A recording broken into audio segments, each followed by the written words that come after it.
चलिए बढ़ते हैं आगे, रुक करेंगे कुछ अन्य खबरों का विस्तार पूर्वक।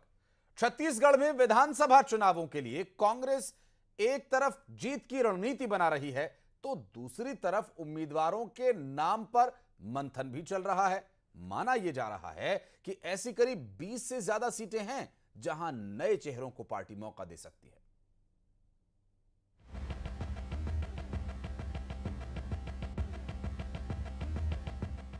छत्तीसगढ़ में विधानसभा चुनावों के लिए कांग्रेस एक तरफ जीत की रणनीति बना रही है तो दूसरी तरफ उम्मीदवारों के नामों पर मंथन भी चल रहा है। माना यह जा रहा है कि ऐसी करीब 40 सीटें हैं जहां नए चेहरों को पार्टी मौका दे सकती है। ऐसे में कुछ सिटिंग विधायकों का भी पता कट सकता है। इसके अलावा 2018 में हुए चुनाव में 22 सीटें ऐसी हैं जहां कांग्रेस को हार का सामना करना पड़ा था। कहा यह जा रहा है कि इन सीटों पर जीत दिलाने वालों पर पार्टी दांव खेलेगी। ये तो पार्टी का हाई कमांड का सोचने का काम है, लेकिन आप देखेंगे कि वरिष्ठ से वरिष्ठतम सदस्य भी विधानसभा में जिनकी जीतने की संभावना है और जहां जहां ऐसा लगता है कि हम पिछले चुनाव नहीं जीत पाए थे वहां नए प्रत्याशी तो निश्चित रूप से आएंगे और युवाओं का समावेश रहेगा, महिलाओं का समावेश रहेगा, सभी वर्गों का इसमें समावेश रहेगा। पार्टी लगभग इस तरीके से निर्णय करती है। उधर सिटिंग विधायकों के टिकट कटने और नए चेहरों पर दाव खेलने के बयान पर बीजेपी ने कांग्रेस पर जमीन खिसकने का तंज कस दिया है। इसके साथ ही चुनाव में बीजेपी की जीत का दावा भी किया है। सरकार के खिलाफ एंटी इनकम्बेंसी बहुत है। इवन यहाँ तक मुख्यमंत्री को उन्होंने जो टैग लाइन थी कि भूपेश है तो भरोसा है, उसको तक चेंज करके कांग्रेस है तो भरोसा कर दिया। इसी से स्पष्ट है कि मुख्यमंत्री समेत अनेक विधायकों के खिलाफ एंटी इनकम्बेंसी है। रही बात 22 जहाँ पिछली बार कांग्रेस हारी थी वहाँ नए प्रत्याशी देने की बात है, लेकिन कांग्रेस पार्टी कुछ भी कर ले 2023 में उसका तिकड़म काम नहीं आने वाला है। 2023 में भारतीय जनता पार्टी की सरकार आएगी। काठ की हांडी बार बार नहीं चढ़ती। यह स्पष्ट है कि भूपेश है तो भरोसा की जगह कांग्रेस है तो भरोसा का स्लोगन लाए हैं, लेकिन जनता को इन पर कुछ भी भरोसा नहीं है। कांग्रेस पार्टी की विदाई तय है। प्रदेश में बैकफुट पर खेल रही बीजेपी चुनाव की आहट आते ही फ्रंट फुट पर आ गई है। केंद्रीय मंत्रियों के लगातार दौरे के बाद पार्टी में उत्साह नजर आता है। 2018 के चुनाव में प्रचंड जीत दर्ज करने वाली कांग्रेस को अपना परफॉर्मेंस दोहराने की चुनौती है। पार्टी अगर नए उम्मीदवारों पर दांव खेलती है तो टिकट पर तकरार भी तय मानी जा सकती है, साथ ही रार भी। ऐसे में कांग्रेस के सामने दोहरी चुनौती तो जरूर होगी। Bureau report, news 18। चुनावी वादे और विकास के दावों के बीच जमीनी हकीकत पर जब सवाल उठते हैं तो राजनीतिक दल एक दूसरे को घेरने में कोई कसर नहीं छोड़ते। ग्वालियर में भी यही हो रहा है, जहां कुछ गांव आज भी मूलभूत सुविधाओं के लिए तरस रहे हैं। जाहिर है ऐसे हालात में विपक्ष को सत्ता में बैठी बीजेपी पर तंज कसने का मौका तो मिला ही है और बीजेपी के लिए कांग्रेस को इसकी जिम्मेदारी बताना कोई नई बात नहीं।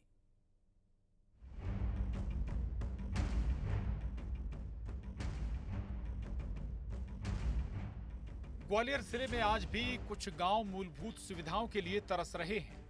सेंकरा और सिरसा गांव में नोन नदी पर रपटा न होने के चलते बीच से होकर शमशान तक जाना पड़ता है। अंतिम संस्कार के लिए शव यात्रा को बीच नदी से लेकर जाना पड़ता है। बारिश के दौरान गांव के हालात बद से बदतर हो जाते हैं। इन गांव की बदहाली को लेकर कांग्रेस ने भारतीय जनता पार्टी पर निशाना साधा है। कांग्रेस प्रदेश प्रवक्ता आरपी सिंह का कहना है कि बीजेपी यात्राओं के जरिए विकास के दावे कर रही है, लेकिन जनता को मूलभूत सुविधाएं तक नहीं मिल रही। यात्रा निकाल रहे हैं, कहीं जन दर्शन निकाल रहे हैं।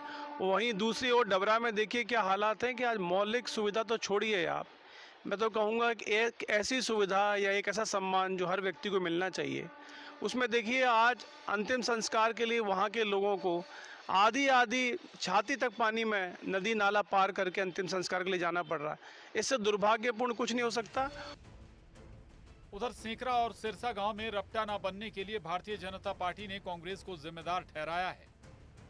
बीजेपी का कहना है कि डबरा के कांग्रेस विधायक सुरेश राजे जनता को मूलभूत सुविधाएं नहीं दे रहे हैं। प्रदेश बीजेपी प्रवक्ता पंकज चतुर्वेदी का कहना है कि डबरा के कांग्रेस विधायक सुरेश राजे सोए हुए हैं, उन्हें जनता अब जगाएगी और विधायकी से मुक्त करेगी। मुझे ऐसा लगता है सुरेश राजे जी संयोग से विधायक बन गए कांग्रेस पक्ष की ओर से, और विधायक बनने के बाद उनके राजनीतिक कृत्य और जो उनके व्यक्तिगत विषय थे सबके सामने उन पर मैं टिप्पणी नहीं करना चाहता, लेकिन निश्चित तौर पर एक विधायक को जो बुनियादी जन सुविधा उन पर ध्यान देना चाहिए। और यदि ऐसी स्थिति है कि शव यात्रा के लिए मार्ग अवरुद्ध है तो ऐसा लगता है कि कांग्रेस के विधायक वहाँ सो रहे हैं, पर जनता उनको नींद से जगाएगी और विधायकी से भी मुक्त करेगी। दरअसल चुनाव के करीब आते ही भारतीय जनता पार्टी विकास के दावों में कोई कसर नहीं छोड़ रही। वहीं दावों के बीच कई गांव से पिछड़ेपन की जब तस्वीरें आ रही हैं तो विपक्षी कांग्रेस इसे मुद्दा बनाकर बीजेपी को पूरी तरह से घेरने में जुट गई है। ग्वालियर से सुशील कौशिक, न्यूज़ 18, मध्य प्रदेश, छत्तीसगढ़।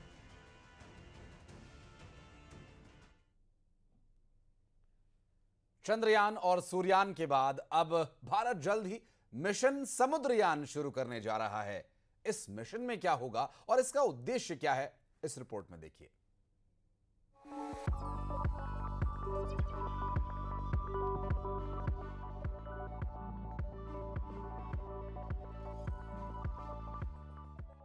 चंद्रयान और सूर्ययान मिशन के बाद अब तैयारी है समुद्रयान की। भारत अब समुद्र की गहराई में छिपे हर रहस्य को सामने लाने की तैयारी कर रहा है। इसके लिए समुद्र में जाने वाले यान को तैयार किया जा रहा है। इसका नाम है समुद्रयान। इसे मत्स्य 6000 भी बुलाया जा रहा है। इसके जरिए 3 इंसानों को समुद्र के 6 किलोमीटर नीचे ले जाया जाएगा ताकि वहां स्टडी की जा सके। केंद्रीय मंत्री किरेन रिजिजू ने ट्वीट करके इस मिशन की जानकारी दी है। साथ ही एक वीडियो भी पोस्ट किया है। Oxygen supply, then you have humidity controller also there.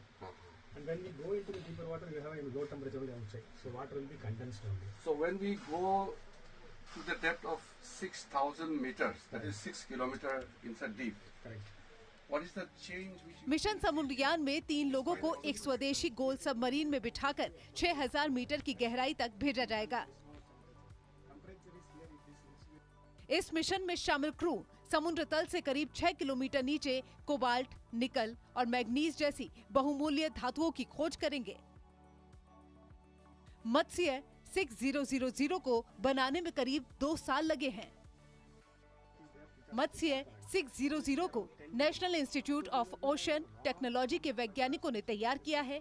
Titan हादसे के बाद उन्होंने मत्स्य 600 की डिजाइन, मटेरियल्स, टेस्टिंग, सर्टिफिकेशन और स्टैंडर्ड ऑपरेटिंग प्रोसेसर्स की बारीकी से जांच की है ताकि कहीं कोई हादसा न हो जाए। मत्स्य 6000 का वजन 25 टन है। इसकी लंबाई 9 मीटर और चौड़ाई 4 मीटर है। मत्स्य 600 का व्यास 2.1 मीटर है। ये 3 लोगों को लेकर जाएगा। ये 6000 मीटर की गहराई तक जाएगा। मत्स्य 6000 80 मिलीमीटर मोटी टाइटेनियम से बना है। 12 से 16 घंटे तक ऑपरेट कर सकता है। इसमें 96 घंटे तक ऑक्सीजन रहेगी।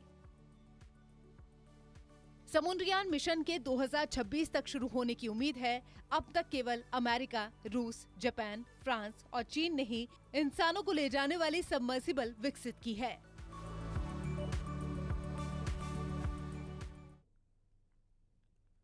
चमगादड़ों से सावधान, क्योंकि एक बार फिर लौट आया है निपाह वायरस। और गौर करने वाली बात यह है कि 10 राज्यों में निपाह वायरस होने के प्रमाण भी मिले हैं।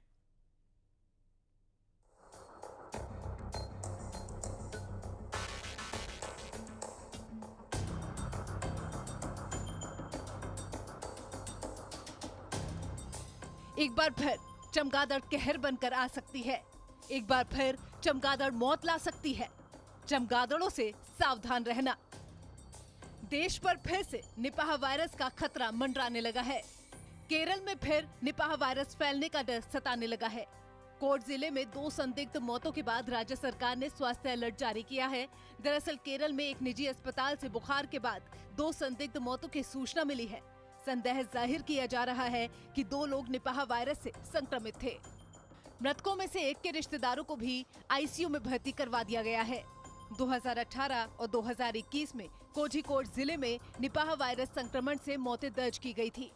दक्षिण भारत में निपाह वायरस का पहला मामला 19 मई 2018 को कोझिकोड में मिला था।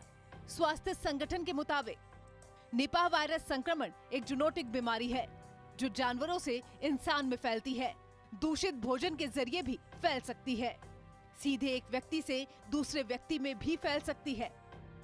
निपाह वायरस से संक्रमित लोगों में सांस लेने की बीमारी और घातक एन्सेफ्लाइटिस समेत कई प्रकार की बीमारियां फैल सकती हैं। WHO के मुताबिक ये घातक वायरस सुअरों जैसे जानवरों में भी गंभीर बीमारी का कारण बन सकता है। एक सर्वे के मुताबिक निपाह वायरस 10 राज्यों तक पहुंच चुका है। पुणे की नेशनल इंस्टीट्यूट ऑफ वायरोलॉजी के वैज्ञानिकों ने निपाह वायरस पर स्टडी की है, जिससे पता चलता है कि 10 राज्यों के चमगादड़ों में वायरस के खिलाफ एंटीबॉडी मिली है। इनमें गोवा, महाराष्ट्र, बिहार, पश्चिम बंगाल, असम और मेघालय शामिल हैं। केरल, तमिलनाडु, कर्नाटक और पौंडुचेरी में पहले भी एंटीबॉडी मिली है।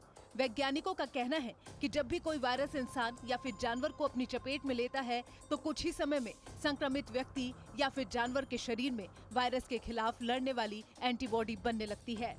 यानी कि देश के 10 राज्य ऐसे हैं जहां निपाह वायरस आ चुका है, लेकिन अभी तक केरल के अलावा कहीं और से इंसान में निपाह वायरस होने की कोई खबर नहीं आई है। लेकिन निपाह वायरस से सावधान रहने की जरूरत है। निपाह वायरस अगर फैलता है तो बीमार कर सकता है, लिहाजा सरकार भी निपाह वायरस पर नजर बनाए हुए है। निपाह वायरस को कम संक्रामक लेकिन ज्यादा घातक माना जाता है। इसका मतलब हुआ कि इससे संक्रमित तो कम लोग हो सकते हैं, लेकिन मृत्यु दर ज्यादा होती है। केरल में जब एक बार निपाह वायरस फैला था तो इसकी मृत्यु दर 45 से 70% तक थी। इतना ही नहीं, अगर किसी शख्स की निपाह वायरस से मौत हुई है तो उस परिवार के अन्य सदस्य भी निपाह से पीड़ित हो जाते हैं। अगर कोई भी शख्स निपाह वायरस से संक्रमित होगा तो उसमें तेज बुखार, सर दर्द, सांस लेने में तकलीफ, गले में खराश, निमोनिया जैसे लक्षण दिखाई देने लगते हैं। लिहाजा निपाह से सावधान रहने की जरूरत है। अगर कोई भी लक्षण दिखाई दे तो फौरन डॉक्टर को दिखाएं, वरना जरा सी लापरवाही जानलेवा साबित हो सकती है। Bureau report, news 18।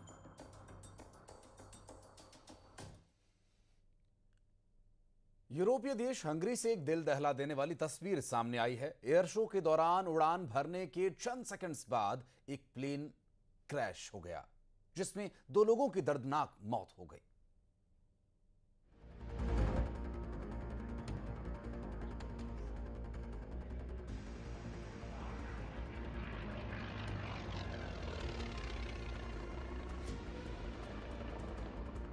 आसमान में उड़ता काल, एयर शो के दौरान प्लेन क्रैश। यूरोपीय देश हंगरी से दहशत भर देने वाली ये तस्वीर सामने आई है, जहां ये बड़ा हादसा हो गया। प्लेन ने आसमान में उड़ान भरी और करतब दिखाने के दौरान कुछ ऐसा हुआ जिससे वहां पर मौजूद लोगों की सांसें अटक गई। एक छोटे प्लेन ने हवाई पट्टी से उड़ान भरी, लेकिन महज 25 सेकंड के अंदर वो हादसे का शिकार हो गया। प्लेन में 2 लोग सवार थे, जिसमें एक पायलट के साथ यात्री बैठे थे।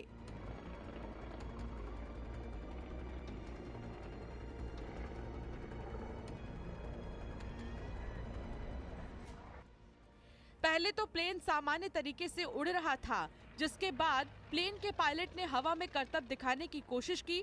प्लेन ने 2 से 3 बार गोते भी लगाए, लेकिन पल भर में ही प्लेन जमीन की तरफ आने लगा। तस्वीरों में देखने से ऐसा लगता है कि पायलट ने कंट्रोल पूरी तरह से खो दिया, जिसके बाद वो जमीन पर जोर से टकराया और वहां पर आग के गोले में बदल गया। उसके बाद तो एयर शो देखने आए लोग सन्न रह गए। किसी को यकीन ही नहीं हुआ कि जिस प्लेन ने थोड़ी देर पहले आसमान में उड़ान भरी थी, वो दुर्घटनाग्रस्त हो चुकी है। वहां पर मौजूद लोग जोर जोर से चिल्लाने लगे, जिसके बाद पुलिस और राहत बचाव टीम ने मोर्चा संभाला। पायलट और उसके साथ बैठे यात्री की मौत हो चुकी थी। पायलट की उम्र 67 तो वही यात्री की उम्र 37 साल बताई जा रही है। स्थानीय प्रशासन के मुताबिक प्लेन क्रैश होने के बाद पार्किंग में खड़ी एक गाड़ी पर गिर गया और जो 4 लोग घायल बताए जा रहे हैं वो उसी गाड़ी में बैठे थे। प्लेन की गाड़ी से टकराने के बाद उसमें भी आग लग गई और उसमें बैठे 4 लोग आग की चपेट में आकर झुलस गए। बाद में आनन फानन में उनको अस्पताल ले जाया गया, जहां अभी भी उनका इलाज चल रहा है। यूरोपीय देशों में इस तरह के एयर शो का काफी आयोजन किया जाता है। लोग बढ़ चढ़कर एयर शो देखने आते हैं। हंगरी में भी लोग उत्सुकता के साथ एयर शो देखने पहुंचते थे। लेकिन प्लेन के साथ हादसा होने से ये उनके लिए जिंदगी भर के लिए बुरी याद बन गया। हादसे के बाद वहां गमगीन माहौल हो गया, जिसके बाद एयर शो को भी बंद करना पड़ा। हंगरी के फ्रेजर काउंटी में ये एयर शो चल रहा था। रविवार की ये घटना है।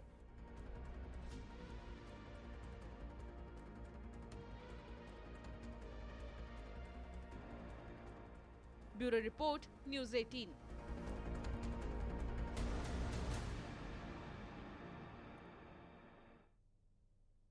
तुर्की में 10 दिनों तक एक गुफा में फंसे होने के बाद एक शख्स की सही सलामत वापसी हुई, उसे बाहर निकाल लिया गया।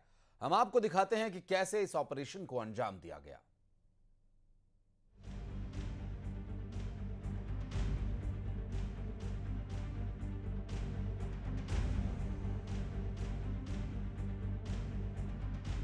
मिडिल ईस्ट देश तुर्की में चलाए गए सबसे बड़े रेस्क्यू ऑपरेशन की चर्चा पूरी दुनिया में हो रही है। 4 दिन तक चले ऑपरेशन के बाद गुफा में फंसे एक शख्स का रेस्क्यू किया गया। तस्वीरों में दिख रहे इस शख्स का नाम मार्क डीके है, जो अमेरिका का नागरिक है। मार्क डीके एक रिसर्चर है। वो तुर्की के मार्सिन में शोध कार्य के लिए पहुंचे।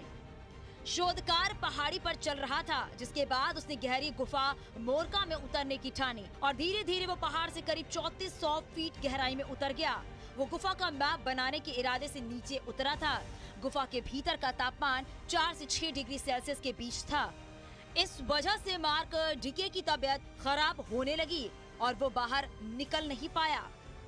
2 सितंबर से वो गुफा में ही 6 दिन तक फंसा रहा।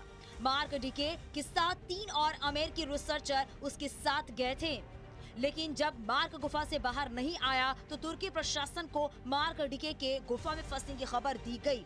इसके बाद तुर्की समेत 8 देशों ने सबसे बड़ा रेस्क्यू ऑपरेशन चलाया। 8 देशों के 190 राहत बचाव कर्मी उनकी खोज में लग गए। गुफा में पानी और कीचड़ की वजह से रेस्क्यू ऑपरेशन में काफी दिक्कतें पेश आ रही थी। बचाव कर्मी जैसे जैसे नीचे उतर रहे थे, अंधेरा बढ़ता जा रहा था। वहीं तापमान भी तेजी से घट रहा था। इससे उन्हें आगे बढ़ने में परेशानी हो रही थी, लेकिन किसी तरह बचाव कर्मी मार्क के पास पहुंचे और उसकी हिम्मत बढ़ाई और बाद में उसे स्ट्रेचर की मदद से बाहर निकालने की कोशिश हुई। आखिरकार वो पल भी आया और 4 दिन के मैराथन ऑपरेशन के बाद उसे सुरक्षित बाहर निकाल लिया गया। इस दौरान मेडिकल टीम भी तैनात थी। डॉक्टरों ने उसे ऐन वक्त पर इलाज दिया और बाद में उसे अस्पताल में भर्ती कराया। वही गुफा से निकाले जाने के बाद मार्क ने राहत बचाव टीम का शुक्रिया अदा किया। मार्क ने कहा उन्हें वापस जमीन पर आने के बाद अच्छा लग रहा है।